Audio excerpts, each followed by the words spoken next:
नमस्कार दोस्तों, stock market studies में फिर से एक बार आपको बहुत बहुत स्वागत है। तो आज मैं फिर से आपके सामने कुछ इंपॉर्टेंट कंपनी का अपडेट लेके आया हूँ। तो इस वीडियो को लास्ट तक और ध्यान से देखिएगा, क्योंकि इस वीडियो के अंदर मैं जितने सारे कंपनीज के ऊपर डिस्कशन किया हूँ वो सारे के सारे इंपॉर्टेंस है, क्योंकि कुछ इंपॉर्टेंस लेवल को वो ब्रेकआउट कर रहा है। तो एज ए स्विंग ट्रेडर्स के हिसाब से और as a long term investor के हिसाब से क्या राय होना चाहिए और मैंने क्या डिसीजन लिया वो मैं आपके साथ शेयर करूंगा। तो इस वीडियो को लास्ट तक जरूर देखिएगा। और हाँ, इस वीडियो को टोटली एजुकेशन पर्पस में आपके साथ शेयर किया जा रहा है। कोई भी मेरे तरफ से बाय एंड सेल का रिकमेंडेशन नहीं रहेगा। तो सबसे पहले जिस कंपनी के बारे में डिस्कशन करूं उसका नाम है केपीआईटी टेक्नोलॉजीज। देखिए, केपीआईटी टेक्नोलॉजीज आप सभी जानते हैं इंडिया की एक पॉपुलर कंपनी है।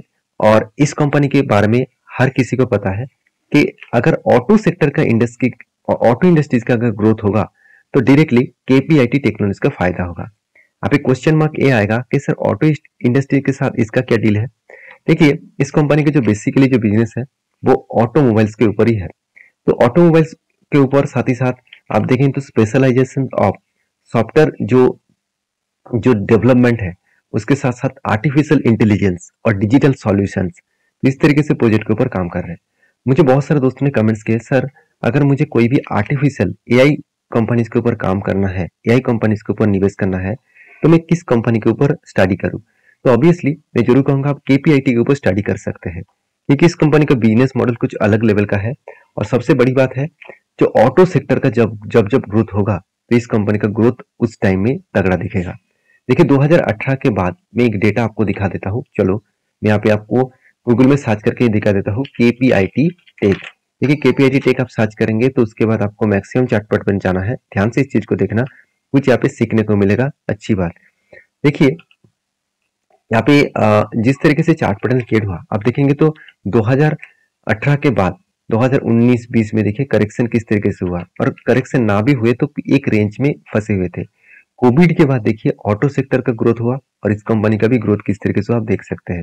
कितना शानदार तरीके से कंपनी में एक जर्नी हुआ। तो इसका मतलब ये जो जर्नी है, इस जर्नी कब से स्टार्ट हुआ? कोविड के बाद। और आज कंपनी लाइफ टाइम हाई के आसपास है।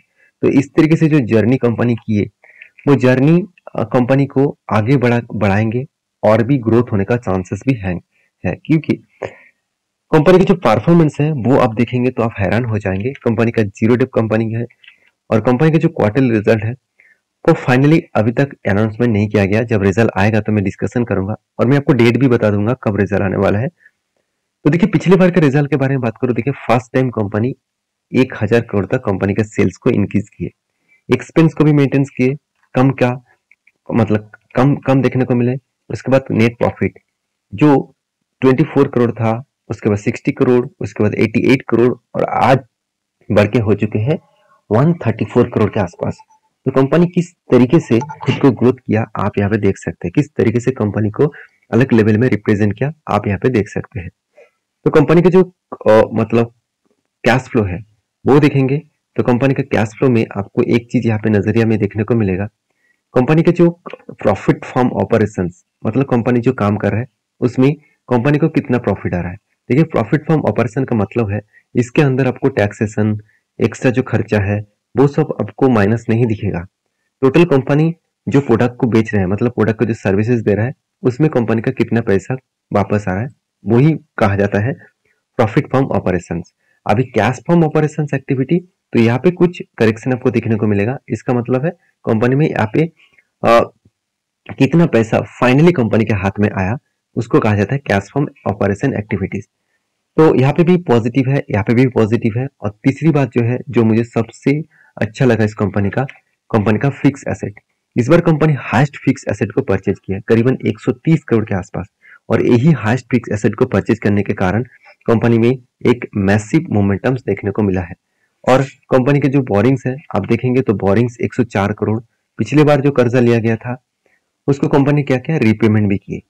अभी सबसे इंटरेस्टिंग पॉइंट यही है कि कंपनी के जो इन्वेस्टर है, प्रोमोटर से लेकर एफआईएस पब्लिक, हर किसी के पास आपको इन्वेस्टमेंट दिखेगा। एफआईएस के पास, डीएस के पास, प्रोमोटर के पास, हर किसी के पास कंपनी का इन्वेस्टमेंट आपको देखने को मिलेगा। क्यों? क्योंकि इस कंपनी के ऊपर इतना पॉसिबिलिटी है अपकमिंग टाइम्स में अपटर्न होने के लिए, इसलिए इंस्टीट्यूशन एक भी माल नहीं बेचा। अगर यही चीज को मैं यहाँ पे दिखा दूं तो म्यूचुअल फंड ने देखिए अभी सितंबर मंथ में क्या किया, बाइंग तो किए, मगर पहले जितना बाइंग हुआ था उतना बाइंग लेवल पहुंचा ही नहीं। इसका मतलब सेलिंग प्रेशर अभी भी है। तो सेलिंग छोटे मोटे प्रेशर है, उतना ज्यादा नहीं है, क्योंकि लेवल्स के हिसाब से देखा है तो एक शानदार तरीके से लेवल ब्रेकआउट हो चुके हैं। तो मैंने आपको ये भी मेंशन किया कि यहाँ पे मैं आपको ये बताया कि यहाँ पे ब्रेकआउट होना चाहिए, उसके बाद हाई वॉल्यूम के साथ उसका कंफर्मेशन होना चाहिए। तो मेरा एंट्री लेवल इसके ऊपर में होगा और एक मैं लंबा जर्नी के लिए तैयार हूँ, क्योंकि इसी रेंज को कंपनी ब्रेक की है हाई वॉल्यूम के साथ। तो मेरे हिसाब से एक बड़ा मोमेंटम देखने को मिल सकता है। तो बाकी आपकी क्या राय है जरूर कमेंट्स करके बता सकते हैं। नेक्स्ट जो कंपनी है जिसके बारे में बात करूं उसका नाम है MCX, commodity multi commodity exchange. तो मल्टी कमोडिटी एक्सचेंज के बारे में एक ही बात कहूंगा, इस कंपनी के ऊपर आपको नजर जरूर रखना चाहिए, क्योंकि कमोडिटी एक्सचेंज का जो डिमांड है वो लगातार बढ़ते जा रहा है। क्योंकि देखिए हर व्यक्ति यही चाहते हैं कि स्टॉक मार्केट के ऊपर काम करूं और यहाँ से पैसा कमाऊं। तो स्टॉक मार्केट के ऊपर काम करना, पैसा कमाना, ये सारे चीज को अगर आप ध्यान से देखेंगे तो एक चीज आपको याद रखना होगा, ये जो मतलब कंपनी से ये जो कंपनी आपको देखने को मिला है, इस कंपनी टोटली कमोडिटी एक्सचेंज है, जहां पे आपको gold, silver, nickel, crude oil, natural gas, इस तरीके से प्रोडक्ट के ऊपर काम करना है, इस तरीके से डेरिवेटिव सेगमेंट के ऊपर काम करना है। तो डायरेक्टली एक कमीशन आपको MCX को देना पड़ेगा। तो MCX का ग्रोथ होने का चांसेस बहुत ज्यादा है।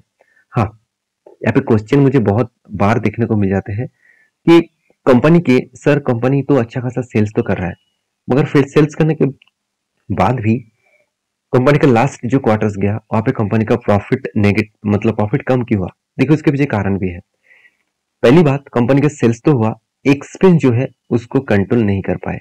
एक्सपेंस कम होने के कारण, एक्सपेंस मतलब देखा जाए तो जितना कंपनी का सेल्स हुआ उससे कम कंपनी का एक्सपेंस पिछली बार हुआ था, इस बार कंपनी का एक्सपेंस ज्यादा हो गया, और जिसके चलते कंपनी का जो प्रॉफिट हुआ था पिछले बार में, इस बार वो 50% प्रॉफिट डाउन हो चुके हैं। और यही कारण की वजह से कंपनी के ऊपर एक प्रेशराइज देखने को मिला है।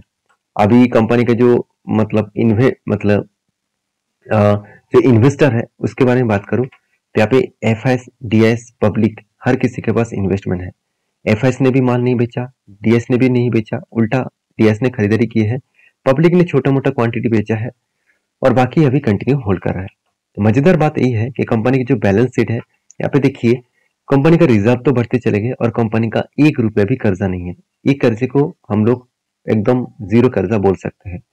और कंपनी का जो फिक्स्ड एसेट है वहां पे देखेंगे तो कंपनी का फिक्स्ड एसेट भी धीरे धीरे करके बढ़ता हुआ देखने को मिले। हाँ, थोड़ा सा कम हुआ। और कंपनी का जो CWI है, इस बार कंपनी ने 170 करोड़ के आसपास पैसा बिजनेस के ऊपर लगाया है। तो कुछ ना कुछ बड़ा हो सकते हैं। और इस डेटा को देखने के बाद ही मैंने ट्रेड लिया था और शानदार तरीके से ट्रेड अचीव भी हुआ। मैं आपको चार्ट पैटर्न्स में दिखा देता हूँ किस तरीके से मैंने एंट्री लिया था। अभी देखिए एंट्री लेवल्स कुछ इस तरीके से था, कफ विथ हैंडल पैटर्न्स बना और ब्रेकआउट हुआ। ब्रेकआउट कंफर्मेशन होने के बाद यहाँ पे मैंने करेक्शन के बाद इस जगह पे एंट्री लिया था और देखिए फाइनली इस ब्रेकआउट लेवल को कंफर्म भी कर चुके थे, टारगेट भी अचीव हो चुके थे। ये तो था फर्स्ट टारगेट। सेकंड, मैंने फिर से एक बार एंट्री लेने के लिए तैयार हो चुका हूँ। यहाँ पे एक बिग कप बना, उसके बाद एक हैंडल भी क्रिएट हुआ। अभी कप विथ हैंडल पैटर्न होने के बाद यहाँ पे देखिए फाइनली ब्रेकआउट भी हो चुके हैं। इस कैंडल ने ब्रेकआउट दिया, मगर मुझे अभी इस कैंडल के ऊपर कोई क्लोजिंग चाहिए। कोई क्लोजिंग दे देगा तो उसके ऊपर मैं जरूर एंट्री लूंगा। तो आपके क्या राय है जरूर कमेंट्स करके बताना। तो इस कंपनी के बारे में म्यूचुअल फंड के क्या राय है। देखिए म्यूचुअल फंड ने कुछ स्टेक यहाँ पे बेचा। अभी कहेंगे सर म्यूचुअल फंड बेच रहे हैं तो आप बाय करने के लिए बोल रहे हैं। अब मैं बाय करने के लिए किसी को नहीं बोल रहा हूँ, मैं खुद बाय करना करना चाहता हूँ। वो बात मैं आपके साथ शेयर कर रहा हूँ। देखिए आपको बाय करना है, सेल करना है, कुछ भी करना है तो आपके डिसीजन के हिसाब से करना है, क्योंकि पैसा आपका है, आप कुछ भी डिसीजन ले सकते हैं। हमें सिर्फ एक चीज आपको यही कहूंगा कि आप रिस्क को मैनेज करके काम करिए। 5% से ज्यादा किसी भी कंपनी के ऊपर निवेश मत करिए एज ए ट्रेडिंग के लिए। और मैं जरूर ये भी कहूंगा कि अगर आप किसी भी कंपनी के ऊपर काम करना चाहते हैं तो उसके ऊपर थोड़ा सा रिसर्च आपके भी करिए, मतलब आप भी करिए। क्योंकि देखिए हर किसी का अलग अलग ओपिनियन होता है, मेरे ओपिनियन अलग है, आपका ओपिनियन अलग हो सकते हैं। सारे पॉइंट एक साथ मेजर करके आपको डिसीजन लेना पड़ेगा। हर किसी की बात को सुनकर आपको खुद को स्टडी करके काम करना पड़ेगा। जो व्यक्ति दूसरों की बात सुनकर काम करते हैं और सिर्फ सुनकर ही टेल लेता है, उसको लॉसेस होने का चांसेस बढ़ जाते हैं। अगर वो सुनकर खुद इंप्लीमेंट करे तभी उसका प्रॉफिट होने का चांसेस बढ़ जाते हैं। तो आपकी क्या राय है जरूर कमेंट्स करके बताना। नेक्स्ट जो कंपनी उसका नाम है नजारा टेक्नोलॉजी। और इसको दिखाने से पहले मैंने एक चीज भूल चुका हूँ, जो मैंने आपको बताने वाला था केपीआईटी के ऊपर। देखिए केपीआईटी के ऊपर जो क्वार्टरली रिजल्ट आने वाला है वो 18 तारीख को रिजल्ट आने वाला है, और M6 का जो रिजल्ट आने वाला है वो Q2 का रिजल्ट 23 अक्टूबर में देखने को मिलेगा। अभी नज़ारा टेक्नोलॉजी के बारे में बात करूं तो इंडिया के एक स्ट्रांगली ऑनलाइन गेमिंग प्लेटफॉर्म है जिसके ऊपर राकेश झुंझुनवाला जी ने अच्छा खासा निवेश करके रखे हैं। आप देखेंगे तो झुंझुनवाला, रेखा राधेश्याम, तो मतलब सॉरी राकेश राधेश्याम, उनके पास जो होल्डिंग्स था वो होल्डिंग्स टोटली कन्वर्ट किसके ऊपर हो गया? रेखा राधेश्याम, सॉरी रेखा राकेश झुंझुनवाला, तो माफी चाहता हूँ। तो रेखा राकेश झुंझुनवाला उनके वाइफ के नाम में ट्रांसफर हो चुके हैं। जो उनके नाम में था, उनका देहांत होने के बाद वाइफ के नाम में 10% शेयर आ चुके हैं। तो उनमें से इस बार कुछ क्वांटिटीज रेखा जी ने कुछ क्वांटिटीज को सेल ऑफ किए। तो यहाँ पे क्वेश्चन मार्क ये आ रहा है कि इस तरीके से सेल ऑफ किया जा रहा है, क्या कंपनी मतलब करेक्शन हो सकते हैं, क्या कंपनी में गिरावट हो सकते हैं? देखिए गेमिंग इंडस्ट्रीज के ऊपर बहुत ज्यादा मुझे डाउट फील होता है, क्योंकि गेमिंग इंडस्ट्रीज के ऊपर गवर्नमेंट बहुत ज्यादा रेस्ट्रिक्शन भी लगा देते हैं। जैसे आप एक एग्जांपल देखेंगे तो डेल्टा क्रॉप के ऊपर, तो डेल्टा क्रॉप का बिजनेस क्या था? गेमिंग के ऊपर, कैसीनो के ऊपर। तो उसके ऊपर कंपनी इतना बड़ा पेनल्टी लगाया, इतना बड़ा टैक्सेशन लगाया कि कंपनी तो खुद बता रहा है कि मैं बिजनेस बंद कर दूंगा, क्योंकि कंपनी का टोटल जो मार्केट कैप है उससे 4 गुना ज्यादा कंपनी को टैक्स देना पड़ेगा। तो सोचिए आपका टोटल बिजनेस का साइज मान के चलिए 5 लाख, और आपको अगर बोला गया कि आपको 20 लाख के आसपास आपको टैक्सेस देना पड़ेगा, क्या आप बिजनेस मतलब बिजनेस कर पाएंगे? आप कहेंगे सर मैं बिजनेस बंद कर देता हूँ, मैं तो टैक्सेस नहीं दे पाऊंगा, आपको कुछ करना है तो कर लीजिए, मैं पैसा नहीं दे पाऊंगा, मेरा बिजनेस बंद भी हो जाए तो मैं क्या करूंगा? तो इसी तरीके से सिचुएशन डेल्टा कॉप के ऊपर देखने को मिलेगा, क्योंकि डेल्टा कॉप भी एक गेमिंग कंपनी है। हाँ, आप ये बात कह सकते हैं कि जो नज़ारा टेक्नोलॉजीज है वो एक ऑनलाइन गेमिंग प्लेटफॉर्म है, तो इसमें आपको अलग अलग कंट्रीज में भी गेमिंग को देखने को मिलेगा। ग्लोबली मार्केट में अफ्रीका, नॉर्थ अमेरिका, इस तरीके से जगह पे भी ऑनलाइन प्लेटफॉर्म के माध्यम से गेमिंग खेला जाता है। तो इस कंपनी के ऊपर भी, गेमिंग इंडस्ट्रीज के ऊपर भी गवर्नमेंट टैक्सेस लगा रखे हैं ज्यादा से ज्यादा, और जब जब टैक्सेशन का कुछ चेंजिंग देखने को मिलता है उस टाइम में ये सारे कंपनीज के ऊपर एक प्रेशराइज देखने को मिलता है। अगर मैं इस कंपनी के परफॉर्मेंस के बारे में बात करूँ तो इसका वैल्यूएशन बहुत हाई है। कितना हाई है मैं एक बार आपको दिखा देता हूँ।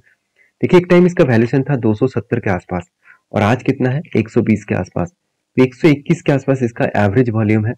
तो मेरे हिसाब से कंपनी के खुद के वॉल्यूम पी रेशियो के हिसाब से कंपनी का पी रेशियो अंडर वैल्यूड है, मगर इंडस्ट्रीज के हिसाब से देखा जाए तो कंपनी का पी रेशियो बहुत हाई है। आरओसी आरओई उतना खास नहीं है, इनकम तो है मगर कंपनी का कर्जा एकदम जीरो है, और कंपनी के प्रोमोटर के पास होल्डिंग्स ना के बराबर है।